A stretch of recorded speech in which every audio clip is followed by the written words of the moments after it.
विद्यार्थी मित्रों प्रश्न नंबर 6 मानवी मूल्य सापेक्षताનો અર્થ આપી તેના પ્રકારો આકૃતિ સહિત સમજાવો। વિદ્યાર્થી મિત્રો આ પ્રશ્ન તમારે 5 ગુણમાં મોટાઈથી સવાલ છે। વિદ્યાર્થી મિત્રો ખાસ સૂચના આ ચેપ્ટરમાંથી બે સવાલ પૂછાશે, એક અથવામાં જશે, તમારે લખવાનો એક જ આવશે। એટલે 4 પ્રશ્નો સ્વાધ્યાયમાં છે, આ ચોથો સવાલ છે। આપણા સંપૂર્ણ સવાલ અહીંયા પૂર્ણ થાય છે। આપણા સવાલ આ પ્રશ્નનો તમારો પૂરી થાય તો ધ્યાન રાખો। જવાબમાં પહેલો પ્રસ્તાવના પ્રશ્ન નંબર 1 મુજબ પ્રસ્તાવના શું કરવી જોઈએ। પ્રસ્તાવના તમારે પ્રશ્ન નંબર 1 માં જે માન્ય અસરકર્તા પરિબળો વાળો જે સવાલ હતો એની પ્રસ્તાવના આમાં લખી દો તો પણ ચાલશે। તો ધ્યાન રાખો। બીજો મુદ્દો માનવી મૂલ્ય સાપેક્ષતાનો અર્થ। હવે ખાસ ધ્યાન રાખજો, સૂત્ર સહિત આપણે સમજી લઈશું। માનવી મૂલ્ય સાપેક્ષતા કોઈ પણ વસ્તુની કિંમત અને માંગ વચ્ચેનો પ્રમાણાત્મક સંબંધ દર્શાવે। પ્રમાણાત્મક સંબંધ એટલે શું કે જો કિંમત ઘટશે તો માંગ કેટલી વધશે, જો કિંમત ઘટશે તો માંગ કેટલી વધશે, બંને વચ્ચેનું પ્રમાણ સંબંધ। એથી ઉલટું જો કિંમત વધશે તો માંગ કેટલી ઘટશે, જો કિંમત વધશે તો માંગ કેટલી ઘટશે। આ બંને વચ્ચેનો એક પ્રમાણાત્મક સંબંધ દર્શાવે છે, જે શું કહેવાય મૂલ્ય સાપેક્ષતા, જેને ઉદાહરણની મદદ દ્વારા સૂત્ર દ્વારા નીચે મુજબ દર્શાવી શકાય। તો માનવી મૂલ્ય સાપેક્ષતાનું સૂત્ર શું છે? માંગમાં ટકાવારી ફેરફાર ભાગ્યા કિંમતમાં ટકાવારી ફેરફાર। માનવી મૂલ્ય સાપેક્ષતાનું સૂત્ર શું છે? માંગમાં થતો ટકાવારી ફેરફાર ભાગ્યા કિંમતમાં થતો ટકાવારી ફેરફાર। ઉપર માંગ અથવા નીચે કિંમત લખવાનું પગલે સૂત્ર કોમન છે। હવે વ્યાખ્યા જોઈએ, સૂત્ર જોઈને આપણે હવે વ્યાખ્યા જોઈએ। માનવી મૂલ્ય સાપેક્ષતાની વ્યાખ્યા તો ધ્યાન રાખો। પ્રોફેસર માર્શલે માનવી મૂલ્ય સાપેક્ષતાની સમજૂતીમાં જણાવે છે કે વસ્તુની માંગ મૂલ્ય સાપેક્ષતા વધારે છે કે ઓછી। હવે ધ્યાન રાખો, માંગની મૂલ્ય સાપેક્ષતા વધારે છે કે ઓછી એ સારા પરથી કરી શકાય। તો એનો આધાર કિંમતના ઘટાડાને પરિણામ થાય। જો કિંમત ઘટશે તો મૂલ્ય સાપેક્ષતા વધશે। માંગના નિયમ પ્રમાણે જો કિંમત ઘટે તો મૂલ્ય સાપેક્ષતા વધે, પણ આ કિંમતના ઘટાડાને પરિણામે માંગમાં થતો વધારો મોટો છે કે નાનો છે। કારણ કે વિદ્યાર્થી મિત્રો જો કિંમતમાં ઘટાડો થાય તો માંગમાં હંમેશા શું થાય? વધારો થાય। તો માંગનો કિંમત ઘટે તો માંગમાં શું થવાનું? વધારો થશે। પણ આ વધારો કાં તો મોટો હોય કાં તો નાનો હોય। જો તેજી હોય તો મોટો હોય, મંદી હોય તો નાનો। અને એવી રીતે અહીંયા કિંમતનો ઘટાડો તો અહીંયા ફરી બીજું આપણે કિંમતનો વધારો। આ કિંમતના વધારાને પરિણામે માંગમાં શું થશે? ઘટાડો। જ્યારે કિંમત વધશે ત્યારે માંગમાં શું થશે? ઘટાડો। પણ આ ઘટાડો પણ કેવો હશે? મોટો કે નાનો હશે। કારણ કે કિંમત વધશે ત્યારે માંગ હંમેશા ઘટશે, પણ આ વસ્તુ હોય મોટો અથવા નાનો એવી રીતે હોય। વિદ્યાર્થી મિત્રો વ્યાખ્યામાં આટલું ધ્યાન રાખવાનું, કિંમત ઘટશે તો માંગમાં થતો વધારો કેવો હશે? મોટો અથવા નાનો। કિંમત વધશે તો માંગમાં થતો ઘટાડો કેવો હશે? નાનો અથવા મોટો હશે। એ પરથી આ કહી શકાય, જેની માંગની મૂલ્ય સાપેક્ષતા કહે છે। જે આપણા બંને નિયમો હતા નિયમો છે, કિંમતનો ઘટાડો તો માંગમાં વધારો, કિંમતનો વધારો તો માંગમાં ઘટાડો। આપણા બંને નિયમો વ્યાખ્યામાં આવી ગયા। આગળ બોલો, માંગની મૂલ્ય સાપેક્ષતાના પ્રકારો મુખ્ય 5 પ્રકારો છે। સંપૂર્ણ મૂલ્ય સાપેક્ષમાં, સંપૂર્ણ મૂલ્ય અનપેક્ષમાં। આ બે એકબીજાના વિરુદ્ધ છે, આ બંને એકબીજાના વિરુદ્ધ છે। પછી ત્રીજો એકમ મૂલ્ય સાપેક્ષમાં, એનું કોઈ વિરોધી નથી। પછી મૂલ્ય સાપેક્ષમાં અને મૂલ્ય અનપેક્ષમાં, આ બંને એકબીજાના વિરુદ્ધ છે। ફરીથી એક વખત માનવી મૂલ્ય સાપેક્ષતાના પ્રકારો સંપૂર્ણ મૂલ્ય સાપેક્ષ માંગ, સંપૂર્ણ મૂલ્ય અનપેક્ષ માંગ, આ બંને એકબીજાના વિરોધી છે. એકમ મૂલ્ય સાપેક્ષ માંગ, મૂલ્ય સાપેક્ષ માંગ, મૂલ્ય અનપેક્ષ માંગ, આ બંને પણ એકબીજાના શું છે? વિરોધી. તો વિદ્યાર્થી મિત્રો ધ્યાન રાખો, પહેલો મુદ્દો સંપૂર્ણ મૂલ્ય સાપેક્ષ માંગ. તો વિદ્યાર્થી મિત્રો સંપૂર્ણ મૂલ્ય સાપેક્ષ માંગના કૌંસમાં જો આપણે શું લખ્યું છે કે સિગ્મા p શું કહેવાય? અનંત કહેવાય. સિગ્મા p શું છે? અનંત. તો ધ્યાન રાખવાનું, જ્યારે વસ્તુની કિંમતમાં અત્યંત નજીવો ફેરફાર, અત્યંત નજીવો એટલે 50 રૂપિયાની વસ્તુ હોય તો 49 થાય અથવા 51, ઘટે તો 49 થાય, વધે તો 51. એટલે અત્યંત નજીવો ફેરફાર તેની માંગમાં અમર્યાદિત ફેરફાર હોય છે. માંગમાં ઘણી વખત દાખલા તરીકે લોકો શું વિચારતા હોય છે કે 50 રૂપિયાની વસ્તુ 49 માં થઈ ગઈ તો લઈ લેવી જોઈએ, એવું વિચારતા હોય છે. કારણ કે માંગમાં ઘટાડો થયો એટલે એની માંગમાં અમર્યાદિત ફેરફાર આવે છે. ત્યારે વસ્તુમાં ફેરફાર થાય છે. અમાપ એટલે શું? અનંત જેટલો ફેરફાર થાય છે. વસ્તુની કિંમતમાં શું થાય? અત્યંત નજીવો ફેરફાર થાય ત્યારે એની માંગમાં અમર્યાદિત ફેરફાર આવે છે. ત્યારે વસ્તુ અમાપ અનંત ફેરફાર તે સંપૂર્ણ મૂલ્ય સાપેક્ષ માંગ કહે છે. વ્યાખ્યા કરી, જ્યારે વસ્તુની કિંમતમાં અત્યંત નજીવો ફેરફાર થાય ત્યારે તેની માંગમાં અમર્યાદિત ફેરફાર આવે છે. લોકો 49 ની વસ્તુ છે, રૂપિયો ઘટે તો એક સાથે જથ્થાબંધ માલ લઈએ અને વેચવાનું 50 માં, દર એકમે રૂપિયો નફો મળશે. ત્યારે વસ્તુ અમાપ અથવા અનંત ફેરફાર આવે ત્યારે શું કહે છે? સંપૂર્ણ મૂલ્ય સાપેક્ષ માંગ કહે છે. દાખલા તરીકે p વસ્તુની કિંમતમાં 1% નો ઘટાડો થયો. માની લો બીજું 50 રૂપિયાની વસ્તુ છે, આપણે 100 રૂપિયાની વસ્તુ છે, -1% ઘટાડો, 1 રૂપિયો ઘટે, 1% એટલે 1 રૂપિયો ઘટે, 99 પડે. આ કેટલા પડે? તો તેની માંગમાં સતત વધારો થાય. કારણ કે વસ્તુ 1 રૂપિયો પણ સસ્તી થાય તો એની માંગમાં સતત શું થાય છે? વધારો થાય છે. અથવા તો કેવો વધારો થાય? અનંત ગણો વધારો થાય. તો આવી માંગનો આ અમાપ એટલે અનંત આવી ચલો આપણે આકૃતિની મદદથી જોઈએ. આની ધરી શું છે? OX જે વસ્તુની માંગ દર્શાવે છે. ઊભી ધરી શું છે? OY જે વસ્તુની શું દર્શાવે છે? કિંમત દર્શાવે છે. હવે વિદ્યાર્થી મિત્રો x ધરી સતત ને સતત આગળ જાય છે, એમ માંગમાં પણ સતત ને સતત જો આ માંગ વસ્તુની માંગ, આડી ધરી શું છે? વસ્તુની માંગ, આ પણ સતત ને સતત આગળ જાય છે. અહીંયા કોઈ રેખા બિંદુ સ્ટોપ થતો નથી. આ પણ અમારે એટલે શું? જેટલી x ધરી આગળ જશે એટલી માંગ પણ આગળ જશે. તો આ શું કહેવાય? ચોક્કસ રીતે સંપૂર્ણ મૂલ્ય સાપેક્ષ માંગ. શું કહેવાય? એને સંપૂર્ણ મૂલ્ય સાપેક્ષ માંગ તરીકે ઓળખવામાં આવે છે. શું કહેવાય? સંપૂર્ણ મૂલ્ય સાપેક્ષ માંગ એટલે કે x ધરી જેટલી વધશે એટલી માંગ પણ વધશે. જે x ધરી સમાન થશે, અહીંયા સમાન થશે, અહીંયા સમાન. તો જો આવા પ્રકારની માંગનું અસ્તિત્વ જોવા મળતું નથી. અનંત વધારો થતો નથી. એટલે આવું ક્યાંય ભાગ્યમાં જોવા મળતું નથી. પરંતુ અર્થશાસ્ત્રના સિદ્ધાંત મોસ્ટ ટાઈમ પૂર્ણ હરીફાઈની સમજૂતી આપે છે. દાખલા તરીકે સામેની દુકાને 100 રૂપિયાની વસ્તુ મળે અને આ બાજુની દુકાને એમાં 99 રૂપિયાની વસ્તુ મળે. એના એક વસ્તુ જેના જ કંપની તો લોકો 100 વાળી વસ્તુ મળે, 99 મળે. કારણ કે એમાંથી એવા વસ્તુ આવે છે એક રૂપિયો ઘટે છે અને એક રૂપિયો ઘટે શું કહેવાય? સામેની દુકાન બંને દુકાનમાં સામે શું આવે? હરીફાઈ આવે. શું કહેવાય? પૂર્ણ હરીફાઈની સમજૂતી આપવામાં આ ખ્યાલ શું છે? કારણ કે પેલી દુકાને 100 રૂપિયા મળે, એના વસ્તુ અહીંયા 99 રૂપિયામાં મળે છે. એક રૂપિયો ઘટાડો થવાનું કારણ આકૃતિમાં બીજી માંગ રેખા.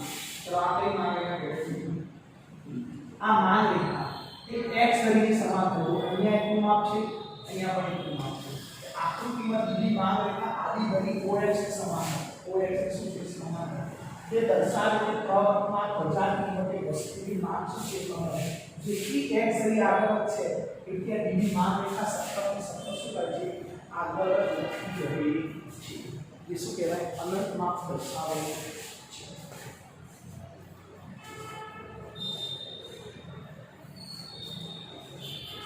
આગળ બીજો મુદ્દો સંપૂર્ણ મૂલ્ય અંતેક્ષમાં સિગ્મા p 0 વડે દર્શાવાય છે. હવે ધ્યાન આપો, જ્યારે વસ્તુની કિંમતમાં ગમે તેટલો ફેરફાર થાય, કિંમત વધે કે કિંમત ઘટે, ગમે તેવો ફેરફાર પણ વસ્તુની માંગ તો કેવી રહે છે, સ્થિર રહેવા પામે એવી વસ્તુની માંગને મૂલ્ય સાથે એ કિંમતમાં વધારો થાય કે ઘટાડો થાય, માંગમાં કોઈ ફેરફાર આવતો નથી. એને શું કહેવાય? સંપૂર્ણ મૂલ્ય સાપેક્ષ માંગ કરેલી. હવે વિદ્યાર્થીઓ, કિંમતમાં ગમે તેટલો ફેરફાર થાય પણ માંગમાં સ્થિર જ રહે, એટલે માંગ વધતી પણ નથી અને માંગ ઘટતી પણ નથી, એટલે એનો મીનિંગ 0 જ્યાં છે ત્યાં જ રહે છે. દાખલા તરીકે એ વસ્તુની કિંમતમાં 10% વધારો, હવે વાસ્તવિકતા વ્યાખ્યામાં કિંમતમાં શું થાય? વધારો થાય તો માંગમાં ઘટાડો થવો જોઈએ. પણ અહીંયા તો શું થાય છે? કિંમતમાં 10% નો વધારો થયો છે, કિંમતમાં શું થયો છે? વધારો, માંગમાં ઘટાડો થવો જોઈએ. પણ અહીંયા તો ઉલટું થાય છે, કિંમતમાં 10% નો વધારો થાય છે, એટલે પરિણામે એ વસ્તુની માંગમાં કોઈ જ ફેરફાર ન થાય, કારણ કે વ્યાખ્યામાં માંગ શું રહે છે? સ્થિર રહે છે. તો તેવી વસ્તુની માંગને સંપૂર્ણ મૂલ્ય સાપેક્ષ માંગ કહે છે. તો ચલો ધ્યાન રાખો, આપણે સૂત્રમાં કિંમત મૂકીએ. સિગ્મા p માનમાં થતો ટકાવારી ફેરફાર ભાગ્યા કિંમતમાં થતો ટકાવારી ફેરફાર. તો ધ્યાન રાખો, માંગમાં કોઈ ફેરફાર થતો નથી, એનો મીનિંગ માંગ શું છે? 0. તો 0% ફેરફાર ભાગ્યા કિંમતમાં 10% ઘટાડો થયો છે, સોરી 10% નું શું થયું? વધારો થયો, તો 10% નું ફેરફાર 0/10. તો આગળ જવાબ ચલો આકૃતિ પ્રમાણે આપણે જોઈએ. ચલો આ આડી ધરી તો આ ઊભી ધરી છે, કારણ કે સાપેક્ષનું વિરોધી શું છે? અંતેક્ષ. તો આ માંગ રેખા કઈ થઈ?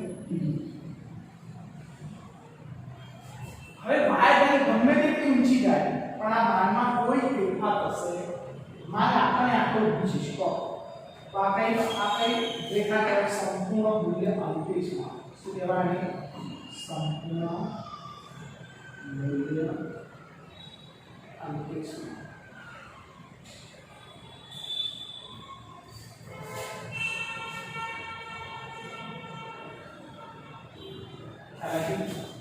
ચલો આકૃતિ સમજીએ. આકૃતિમાં દર્શાવ્યા પ્રમાણે સંપૂર્ણ મૂલ્ય અંતેક્ષ માંગોના હંમેશા શૂન્ય છે. આ માંગ કેવી છે? હંમેશા શૂન્ય છે, ને શૂન્ય. આકૃતિમાં દર્શાવ્યા પ્રમાણે બીજી માંગ રેખા y ધરીની સમાંતર છે. y ધરી જેટલી છે એટલી બીજી રેખા છે, બંને શું છે?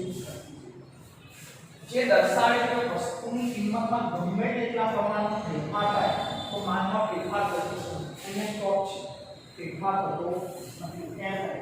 વસ્તુની માંગ શું રહે છે? સ્થિર રહે છે. અને આ પ્રકારની વસ્તુની માંગને સંપૂર્ણ મૂલ્ય અંતેક્ષમાં, આ પ્રકારની વસ્તુની માંગને શું કહે છે? સંપૂર્ણ મૂલ્ય અંતેક્ષ માંગ તરીકે ઓળખવામાં આવે છે.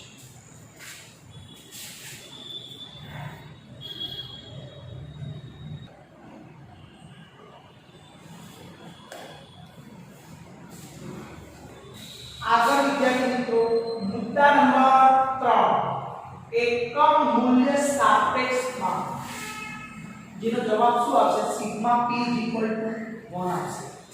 તો ધ્યાન રાખો વિદ્યાર્થી, સિગ્મા p 1 મૂલ્ય એકમ છે, એકમ એટલે એકમ. ધ્યાન રાખો, જ્યારે કિંમતનો ટકાવારી ફેરફારો અને માંગના ટકાવારી ફેરફાર બંને સરખા, એટલે કે કિંમતમાં 5% નો વધારો થાય તો માંગમાં પણ 5% નો વધારો, એ સરખું કહેવાય ને કે જ્યારે કિંમતનો ટકાવારી ફેરફાર અને માંગનો ટકાવારી ફેરફાર બંને શું હોય? સરખા હોય, ત્યારે તેની માંગ સપ્રમાણ બંને સરખું, વધારો અને ઘટાડો બંને કેવું છે? સરખું. એટલે સપ્રમાણ મૂલ્ય સાપેક્ષ છે તેમ કહેવાય છે, જેને એકમ મૂલ્ય સાપેક્ષ માંગ કહે છે. વ્યાખ્યા કરવાની અંદર પણ આખી વ્યાખ્યા તૈયાર કરવાની છે. આગળ દાખલા તરીકે એક S વસ્તુની એક કિંમતમાં 5% ઘટાડો જો કિંમતમાં 5% ઘટાડો થાય અને તેથી વસ્તુની માંગમાં પણ 5% વધારો, કિંમત 5% હતી તો સામી માંગ 5% હતી. આ 5% એટલે શું? બંનેને સરખું જ કહેવાય. તો તેવી વસ્તુની માંગની મૂલ્ય સાપેક્ષતા 1 છે, કારણ કે 5/5 કરો સૂત્રમાં કિંમત જવાબ આવશે 1 છે તેમ કહેવાય. દાખલા તરીકે સૂત્ર મુજબ જોઈએ તો સિગ્મા p માંગમાં થતો ટકાવારી ફેરફાર ભાગ્યા કિંમતમાં થતો ટકાવારી ફેરફાર. ચલો માંગમાં શું થાય છે? 5%, માંગમાં 5% નો વધારો, માંગમાં 5% નો વધારો, 5% નો વધારો, કિંમતમાં 5% નો ઘટાડો, 5% નો ઘટાડો, 5/5 જવાબ શું હશે? 1. ચલો આપણે આકૃતિમાં સારી રીતે સમજીશું. ચલો ઊભી ધરી કઈ છે? y, આડી ધરી x.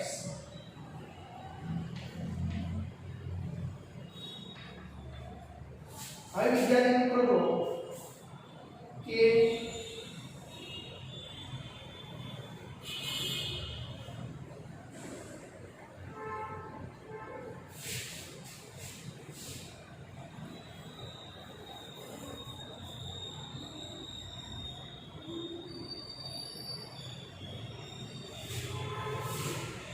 આને શું કહીશું? વસ્તુની કિંમત. અહીંયા વસ્તુની માંગ. કિંમતને આપણે p વડે દર્શાવીએ. p1 અહીંયા m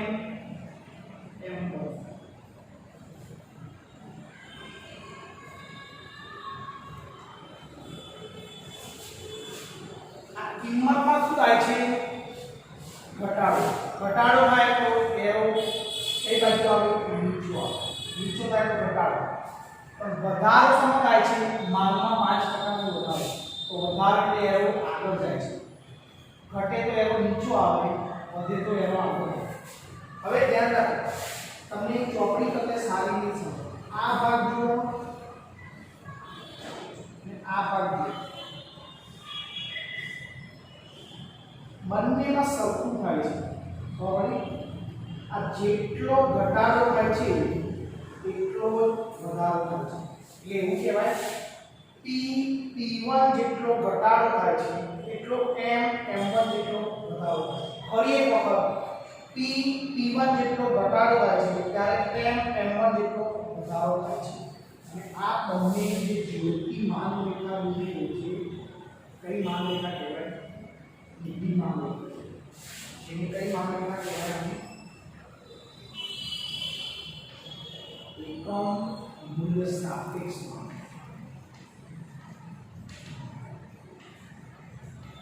કારણ કે વિદ્યાર્થી મિત્રો આ જેટલો ઘટાડો છે એટલો જ વધારો. બંને ચોરસ સરખા થાય છે એટલે એનું મીનિંગ થયું સપ્રમાણ છે.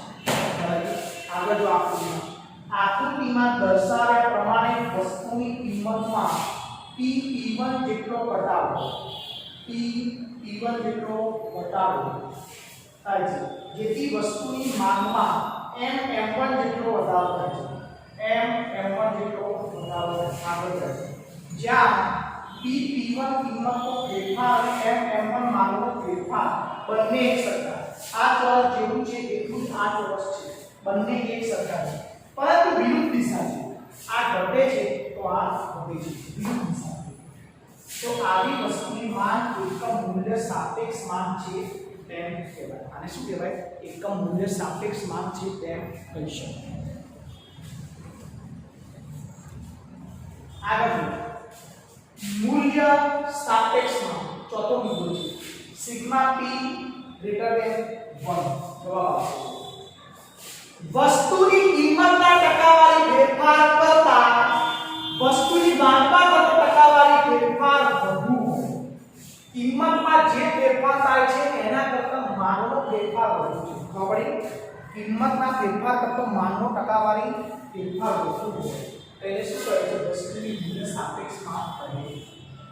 વસ્તુની કિંમતનો ટકાવારી ફેરફાર કરતા વસ્તુની માંગમાં થતો ટકાવારી ફેરફાર કેવો હોય વધુ હોય તો એવી વસ્તુને એ માંગ મૂલ્ય સાપેક્ષ માંગ કહે. દાખલા તરીકે આ વસ્તુની કિંમતમાં 10% નો વધારો છે તેના પરિણામે વસ્તુની માંગમાં 30% નો ઘટાડો થયો. એ કિંમતમાં 10% છે માંગમાં 30% વધુ છે તો એવી વસ્તુની માંગ મૂલ્ય સાપેક્ષ છે તેમ કહી શકાય. ચલો સૂત્ર મુજબ કિંમત કે સિગ્મા p માંગમાં થતો ટકાવારી ફેરફાર ભાગ્યા કિંમતમાં થતો ટકાવારી ફેરફાર. ચલો માંગમાં કેટલો ટકાવારી ફેરફાર છે 30% નો ઘટાડો, કિંમતમાં 10% નો વધારો, 10% 30 ભાગ્યા 10 જવાબ કેટલો આવશે? ચલો એને આપણે આકૃતિની મદદથી ગણીશું. ધ્યાન રાખજો અહીંયા 3 નંગ જેટલું માપ હશે. ચલો આપણે ઊભી તરીકે દોરીશું y, આડી ધરી x. બરાબર. ચલો અહીંયા વસ્તુનું શું છે કિંમત, અહીંયા વસ્તુની માંગ. તો ધ્યાન આપો વિદ્યાર્થી મિત્રો, 3 નું માપ થવું જોઈએ તો આકૃતિ સાચી.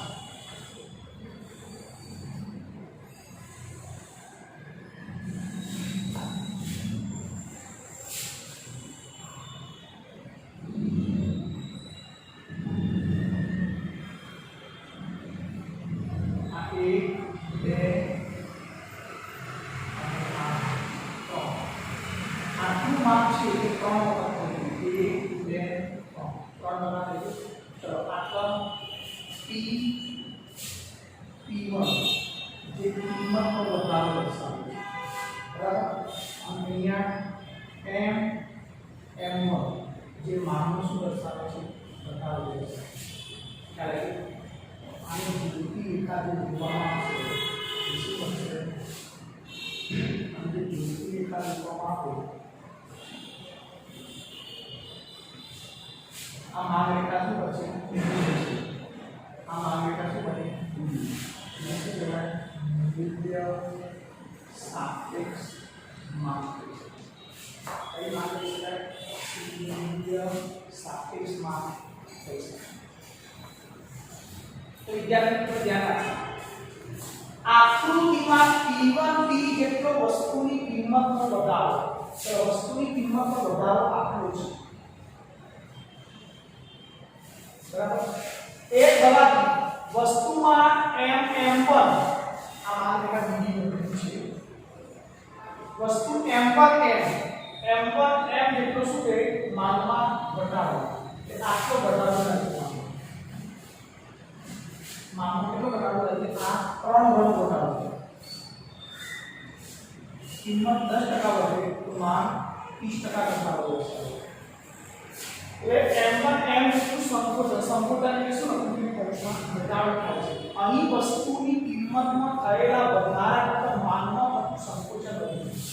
આ કિંમતનો વધારો આટલો છે પણ એના કરતા માંગનું સંકોચન કેવું છે? સામાન્ય રીતે મહોત્સવ, મનોરંજન અને આરામદાયક વસ્તુની માંગ મૂલ્ય સાપેક્ષ છે. લોકો ટીવી અને કાર બધા લોકો ખરીદતા નથી. ટીવી અને કાર જેવી વસ્તુમાં કિંમત વધે તેના માંગમાં સીધો શું આવશે? ઘટાડો. કારણ કે મોટી વસ્તુ છે માંગ. વિદ્યાર્થી મિત્રો 5મો નંબર મૂલ્ય અંતેક્ષમાં જેનો જવાબ શું આવશે? Sigma p less than 1. વસ્તુની કિંમતના ટકાવારી ફેરફાર કરતા વસ્તુની માંગમાં થતો ટકાવારી ફેરફાર ઓછો હોય. જો અહીંયા માંગમાં થતો ટકાવારી ફેરફાર વધુ હોય તો એનું વિરુદ્ધ અહીંયા હશે. વસ્તુની કિંમતના ટકાવારી ફેરફાર વસ્તુની માંગમાં થતો ટકાવારી ફેરફાર ઓછો હોય. અહીંયા કેવો હતો? વધુ, તો અહીંયા ઓછો. તો એવી વસ્તુની માંગની મૂલ્ય અંતેક્ષ માંગ હોય છે. તમારે પહેલી બે લાઈન અંડરલાઈન કરવી. એ તમારી વ્યાખ્યા છે. એ કિંમત કરતા માંગમાં થતો ફેરફાર કેવો છે? ઓછો છે. દાખલા તરીકે જી વસ્તુની કિંમતમાં 20% વધારો થાય છે. શું થાય છે? 20% વધારો થાય તો તેના પરિણામે વસ્તુની માંગમાં 5% શું થાય છે? ઘટાડો. વસ્તુની માંગમાં 5% ઘટાડો થાય છે કિંમતનો ફેરફાર કરતા માંગનો ટકાવારી ફેરફાર ઓછો છે તો એવી વસ્તુ જે માંગને મૂલ્ય સાપેક્ષ છે એમ કહેવાય સૂત્ર મુજબ કિંમત મૂલ્ય સિગ્મા p માંગમાં થતો ટકાવારી ફેરફાર ભાગ્યા કિંમતમાં થતો ટકાવારી ફેરફાર 5% નું શું છે ઘટાડો અને 20% નો વધારો માઈનસ 1 કહેવાય કારણ કે આ સૂત્રમાં વિદેશ હોય વિદેશ છે એટલે શું થાય માઈનસ 1 વધારો છે પ્લસમાં રહેશે માનકનો જવાબ થાય એટલે પ્લસ થઈ જાય માનકનો કોઈ પણ જવાબ થાય એ શું થશે પ્લસ 0.25 ચલો એ આકૃતિની મદદથી વધુ સારી રીતે ઊભી ગતિ શું કહેવાની y આડી ગતિ શું કહેવાશે x આ વસ્તુની શું છે કિંમત આ વસ્તુની શું છે માંગ તો ધ્યાન રાખો અહીંયા ચાર ગણો હશે ચાર ગણો કારણ કે એકના કેટલા ભાગ 0.25 છે ચાર ગણો 20 ભાગ્યા 5 પડે 4 ગણો થાય તો ચલો અહીંયા ધ્યાન રાખો આ p1 છે અને અહીંયા p છે બરાબર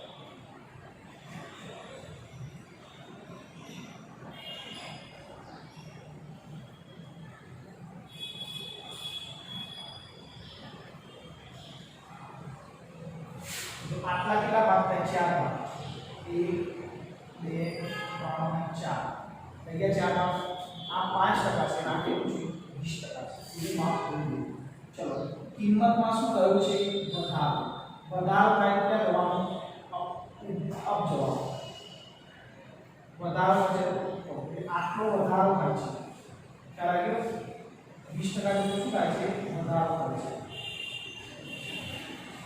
જ્યારે એમાં આટલો શું થાય છે ઘટાડો થાય છે m1 m2 શું થાય છે ઘટાડો આ જે માંગ રેખા બને કઈ માંગ રેખા બનશે બીજી માંગ રેખા બનશે જેને કઈ માંગ રેખા કહેવાય મૂલ્ય અંતેક્ષ માંગ કહે છે જે શું કહે છે મૂલ્ય અંતેક્ષ માંગ વધે આ 5 ગણો છે અને આ 20 ગણો 4 ગણો વધારે હોવું જોઈએ